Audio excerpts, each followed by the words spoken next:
Hello everyone, and welcome to this week's video. In the current climate, there is a danger in recording something even 2 days in advance, given the trauma unfolding in Ukraine. I had intended to spend some time in Lent on some of the big questions of faith, and one of these is the idea of original sin, a stumbling block to many people, but perhaps viewing the actions of Putin and his henchmen might make it easier to understand. Part of the problem is that the idea of sin is rooted in a story rather than a philosophical argument.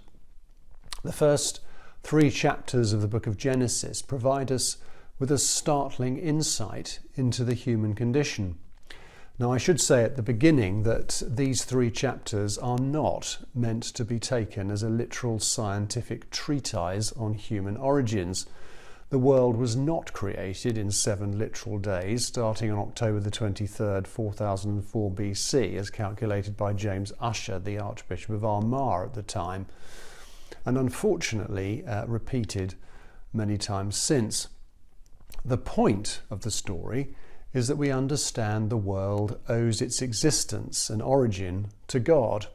Many scholars argue that the book was written during the Babylonian exile as a polemic against paganism.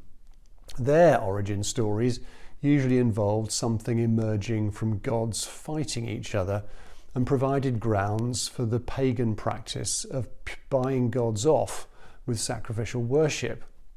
The Genesis story tells us that human beings owe our existence to God's creative energy and are designed to function best in a relationship with Him, a relationship in which we find joy, purpose, love and significance.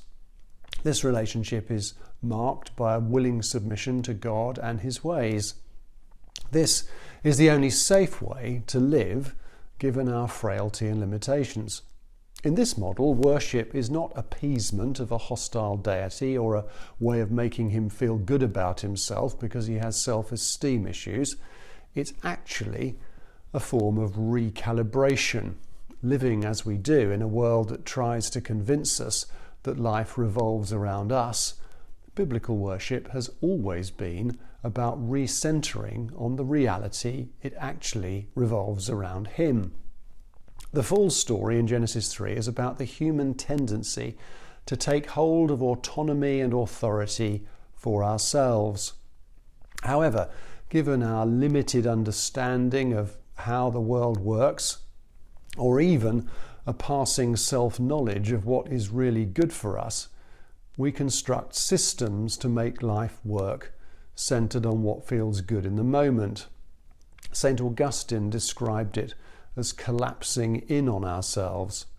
And because 7 billion people can't get their own way all the time, hurt and broken people hurt other hurt and broken people, and so on, until you get to Vladimir Putin, whose capacity to hurt is amplified by his control of one of the world's largest armies.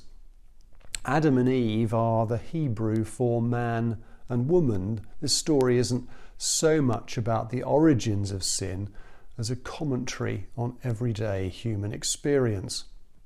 Someone once said that if the story wasn't there, we'd have to invent it.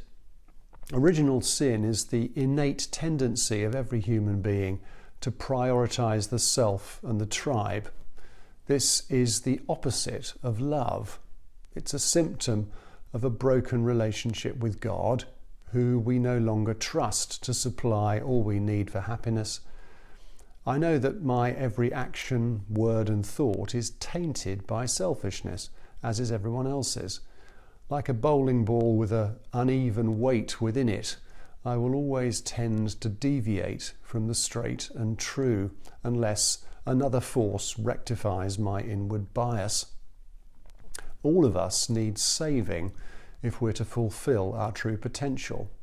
Putin needs saving from his idolatrous nationalism, where God has been replaced by a myth of Russian history. The cheating husband needs saving from his disordered desire for satisfaction outside his marriage covenant. The anorexic teenager needs saving from the yawning insecurity that expresses itself in a distorted body image and need for control. The person whose epitaph is that they would be happy to help anyone, but who, like the rest of us, turn the TV over when confronted with too much human suffering, needs saving too. These and many others are manifestations of the stuff that rushes in to fill the hole where God is left out. Jesus teaches us that if we are to really enter into the good life, we need the sin dealt with first. The remedy is not disciplined self-improvement, but forgiveness. If the root of our problem, and Putin's problem, is a broken relationship with God, then that relationship needs fixing. Our Lenten journey will take us to the cross, where forgiveness is won for us, where God in himself confronts the reality of human brokenness and sin and allows justice to be served.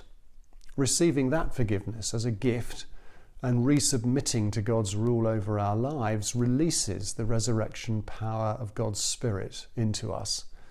This is the force that allows the bowling ball to run straight again, that replaces delusion with truth and starts us on the journey of renewal and reformation. I pray that, confronted with his own failure and brokenness, Mr. Putin might find that for himself, as I pray we all do this Lent.